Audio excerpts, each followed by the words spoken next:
بسم الله الرحمن الرحيم. ألم تر إلى الذين خرجوا من ديارهم وهم ألوف حذر الموت فقال لهم الله موتوا ثم أحياهم إن الله لذو فضل على الناس ولكن أكثر الناس لا يشكرون. وقاتلوا في سبيل الله واعلموا أن الله سميع عليم. من ذا الذي يقرض الله قرضا حسنا فيضاعفه له أضعافا كثيرة والله يقبض ويبسط وإليه ترجعون.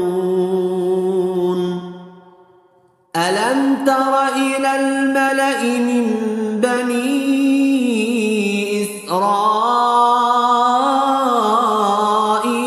من بعد موسى إذ قالوا لنبي له ابعث لنا ملكا نقاتل في سبيل الله قال هل عسيتم إن كتب عليكم القتال ألا تقاتلوا قالوا وما لنا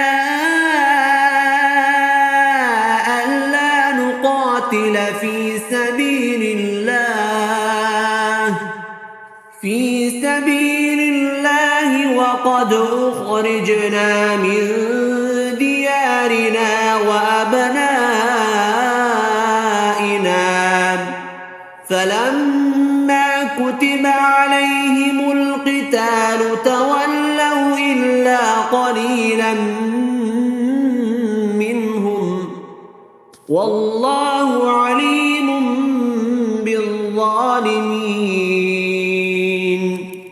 وقال لهم نبيهم إن الله قد بعث لكم طالوت ملكا قالوا أنى يكون له الملك علينا ونحن أحق بالملك منه ولم يؤت سعة من المال قال إن الله اصطفاه عليكم وزاده بسطة في العلم والجسم والله يؤتي ملكه من يشاء والله واسع عليم.